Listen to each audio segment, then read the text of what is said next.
गाय के नाम पर काम करने की कोशिश की और सबसे ज्यादा अनुदान दिया है।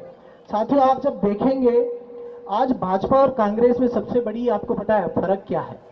कांग्रेस ये कोशिश करती रही है, मैं आपको बहुत दावे के साथ कह रहा हूं, कांग्रेस ने हमेशा ये कोशिश की है कि जो गरीब मजदूर जो लोग हैं उन तक पैसा पहुंचाया जाए, उनको कैसे ऊपर बढ़ाया जाए, उन्हें अच्छी शिक्षा कैसे दी जाए, उन्हें अच्छी चिकित्सा कैसे दी जाए, अच्छा सुशासन कैसे दिया जाए, इन तमाम चीजों पर पिछले 70 सालों से कांग्रेस काम कर रही है। लेकिन दूसरी तरफ भाजपा, इनका सिर्फ और सिर्फ एक मकसद है, ये चाहते हैं कि इस देश में जो अमीर है वो अमीर और ज्यादा कैसे अमीर हो। और मुझे कहने की जरूरत नहीं है, आज आप देखेंगे कि जिस तरह से अमीर लोग और अमीर होते हमारे देश में जा रहे हैं, उससे ये साफ स्पष्ट हो जाता है कि ये जो भाजपा की नरेंद्र मोदी सरकार है, ये सीधा सीधा अमीर लोगों को फायदा देना चाहती है। और मैं दूसरी आपके सामने गणित की बात कहना चाहता हूं।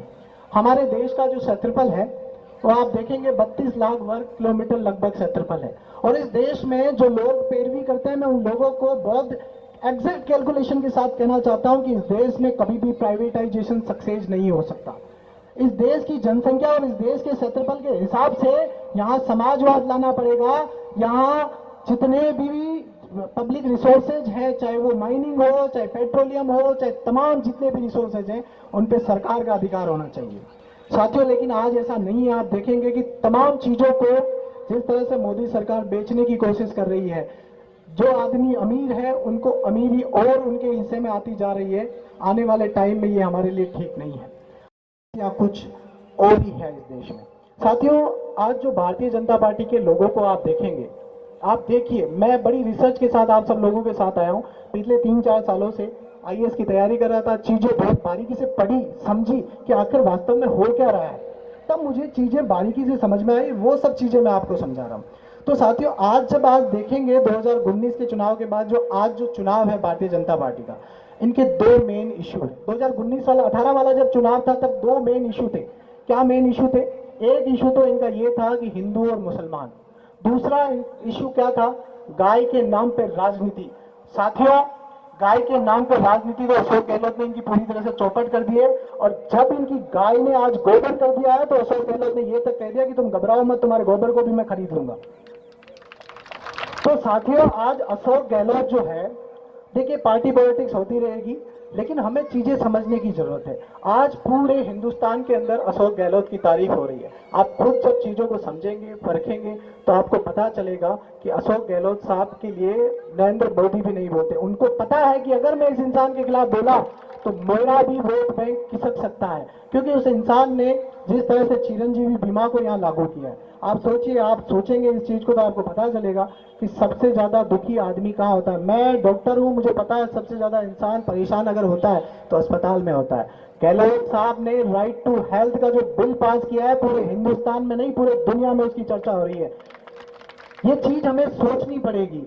आज इन लोगों ने जिस तरह से गाय के नाम पे राजनीति की है, आप देखिए, आप पढ़ेंगे, कहना चाहूंगा कि थोड़ा दिमाग लगाइए, सोचिए, समझिए, क्योंकि ये ऐसे लोग हैं जो सिर्फ आपको लड़ाएंगे, मुद्दों से दूर रखेंगे, हिंदू मुसलमान करेंगे। और जब हिंदू मुसलमान से इनका पेट नहीं भरेगा तो ये जातियों पे आएंगे, जाति के नाम से आप पे वोट लेंगे।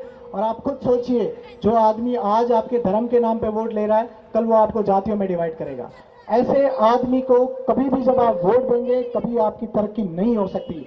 इसलिए मैं आप सब लोगों से कहना चाहता हूं और बहुत दावे के साथ कह रहा हूं कि आप कांग्रेस पार्टी को मजबूत करिए। गहलोत साहब यहां से अगर आएंगे, कांग्रेस पार्टी मजबूत होगी तो बेशक ये है कि किसान, गरीब, मजदूर लोग जो है उनका उत्थान होगा। साथियों, आप खुद सोचिए कि इस इंसान ने, मैं आज सीधा सीधा एक क्लियर कट बोल रहा हूं, जिस तरह से ये लोग वोट मांग रहे हैं नरेंद्र मोदी के नाम पे, मैं आज इस मंच से कहना चाहता हूं कि इस देश में इतना झूठ बोलने वाला प्रधानमंत्री आज तक कभी नहीं आया। और मैं कहना चाहता हूं यार, ये लोग राम जी के नाम पे वोट मांगते हैं। मैं जब छोटा था, 6ठी-7वीं क्लास में पढ़ता था, हमारे पास चारभुजा जी का मंदिर है, मैं जाता था, वहां रामायण होती थी और हमें यह सिखाया गया। मुझे आज भी वो श्लोक याद है कि रघुकुल रीत सदा चली आई, प्राण जाए पर वचन ना जाए। ये कैसे लोग हैं आप बताइए, कैसे लोग सत्ता में आ चुके हैं? ये इतने तेज लोग हैं, आपको धर्म के नाम पर पीछे से सारी चीजें गायब कर देंगे। आज आप देखिए, जितनी भी चीजें थी, हवाई जहाज से लेके पेट्रोल पंप से लेके तमाम चीजें इन्होंने बेच दी है, व्यापारियों के हाथ में दे दी है। और इसका परिणाम आने वाले 5-10 सालों बाद आपको दिखेगा, जब किसी आप प्राइवेट अस्पताल, जब किसी सरकारी अस्पताल में जाएंगे और वो अगर किसी प्राइवेट आदमी के हाथ में होगा, जातिवाद को, धर्मवाद को, इन सब चीजों को पीछे रखना पड़ेगा हमें, तभी जाके हम सब लोग इस बात को फिर से सोने की चिड़िया बना पाएंगे।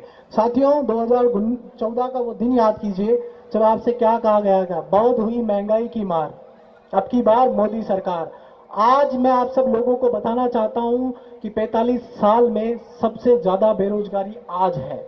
आज आप देखेंगे पेट्रोल की रेट, दाल की रेट, तमाम जितनी भी चीजें हैं उन सब तमाम चीजों की रेटें बढ़ चुकी हैं।